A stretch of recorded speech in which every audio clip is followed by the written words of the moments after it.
Welcome back to my channel. This is Let's Be Real Brad. I talk about movies, TV shows, and do all sorts of fun and exciting videos here on the channel. If this is your first time here, hit that subscribe button, drop a like on this video, and hit that notification bell so you never miss a new video. Today, we are going to be talking about my personal top 10 best movies of the entire year. But before we go into this video, I want to say that there's going to be certain movies on here. You can be like, Brad, how come this movie's not going to be on here? Oh, how come this movie's not going to be on here? And I did try to see every movie possible of the year 2020 that could possibly make this top 2020 list. Also, movies like Sound of Metal, Judas and the Black Messiah will not be on this list because Judas and the Black Messiah is a 2021 film and Sound of Metal is technically a 2019 film if we are going by the technical release dates that have on it. And there are some films that were released on this one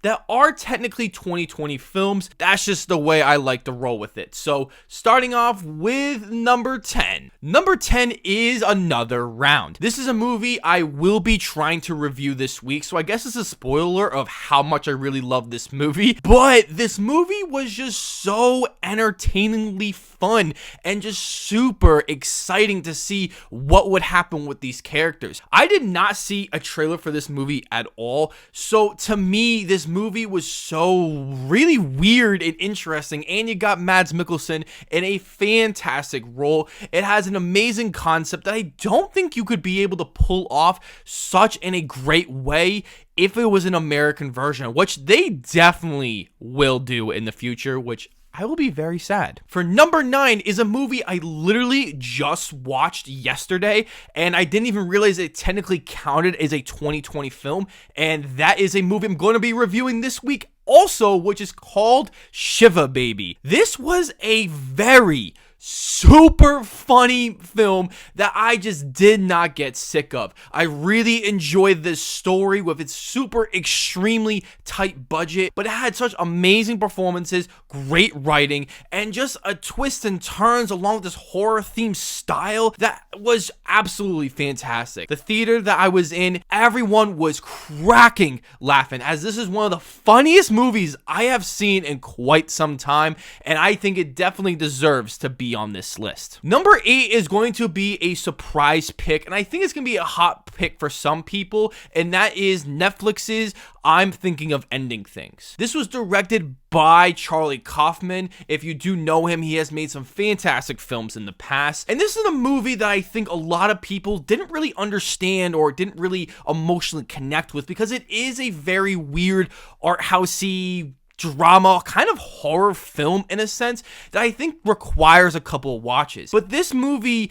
said something to me in a sense of having just this big twist, but also having fantastic writing and talking about something more deeper and complex that I really think is kind of pretentious in a way, but that's something that I kind of enjoyed with this movie because it did feel smart and up above, and there was so much to take from it that I think I just gotta watch this movie again, and it definitely deserves to be on this list. Number 7 is Wolfwalkers. This is an Apple TV Plus original film that is just so fantastic. I am so happy more people are going to check out this film because the animation is just so tremendous. There is a section of this movie that is so weird and different, and it actually adds to like what they're trying to do with the story, and I absolutely loved it. And you know what I'm talking about. Like, you know what I'm talking about if you've seen it. It's a story that we have seen before, but I think it did something so much more than that with such great characters and really pushing the limits on for being a family film and not just talking down to children or being too mature for adults. I think it hits that right line, and that's why I think this is a really fantastic film, because it doesn't feel like just a generic kids movie. It feels like this movie needed to be animated to show off its creative and artistic style as a medium and not just as a stupid kids movie, and that's why I really appreciate and love this film. Number 6 is Soul. Soul is a film that I really loved so much, and I know this is a film that's kind of made more for an adult, as when my little brother watched it, he just was pretty bored by it, and I think a lot of kids will because of the messages, because of its really different style and structure to the story than we have seen in some of the previous Pixar films. The animation is just gorgeous. I mean, just the character designs alone are fantastic. And then when we get to New York City and just seeing how real these buildings look, it's just honestly astonishing that Pixar is able to create these kind of films. It is an amazing Pixar film. Now we are in the top 5, and we're gonna go with Mangrove. So if you haven't heard of Mangrove, it's probably because it is technically an episode in the Small Axe miniseries on Amazon Prime. So basically, Steve McQueen made a bunch of different films, and they're all like an hour and 15 minutes or whatever, and Mangrove is definitely the longest one. He basically wanted to create all these films that were all different, but all kind of based on the similarity of the system and with British black people and the struggles that they face, and I think that they are really, really great. I've only seen 3 out of the 5, so I definitely need to catch up on those films. But when I picked Mangrove, I think this movie really just said so much about that system of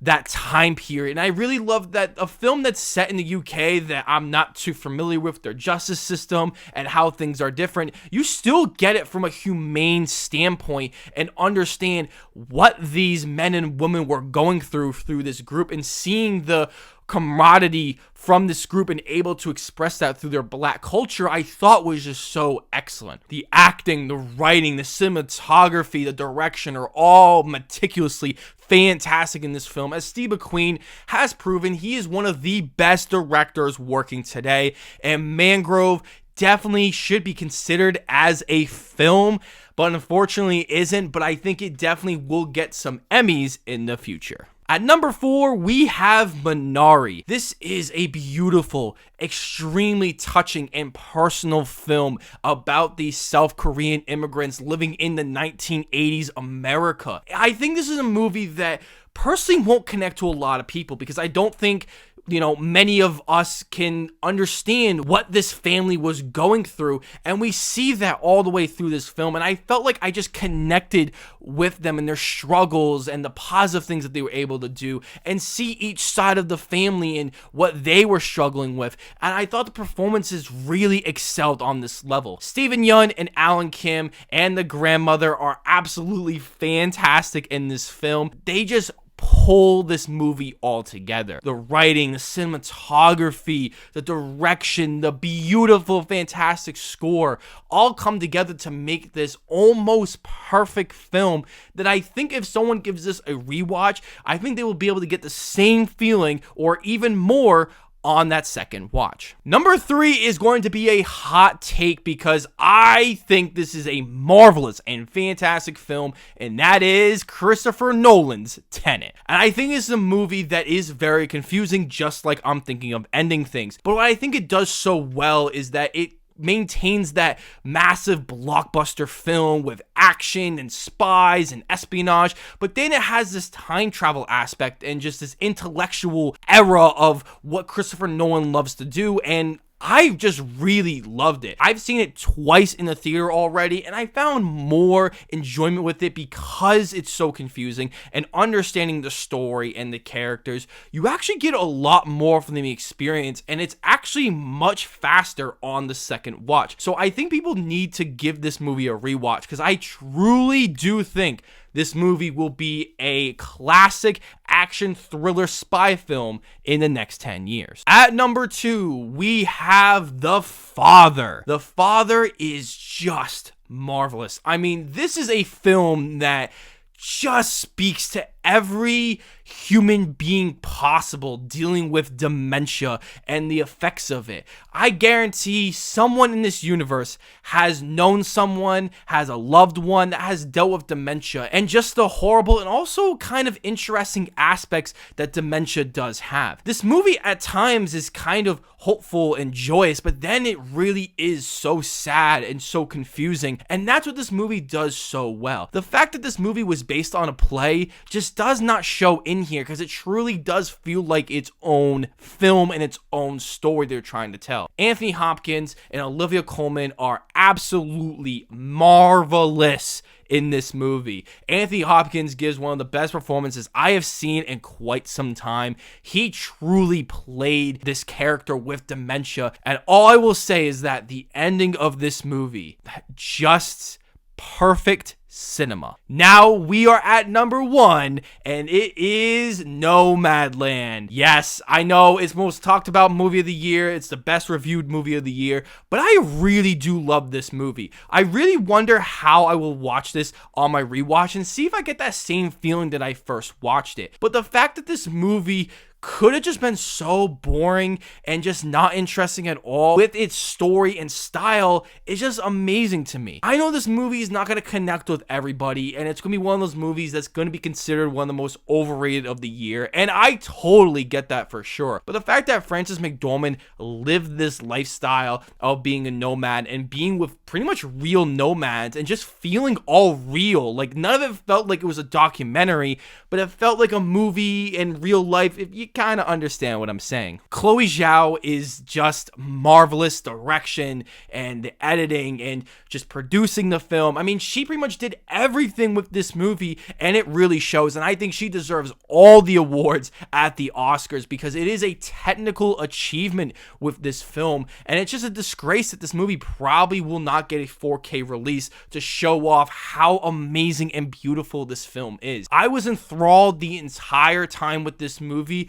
and I thought it was so distinct and different from a lot of things that I've seen, so I'm giving this the number 1 spot. So, what did you guys think of my top 10 best movies of 2020? Let me know what your picks are down below, or what picks that you were curious by or interested by, or that you completely disagree with. Thank you guys for watching, and I will see you all in the next video.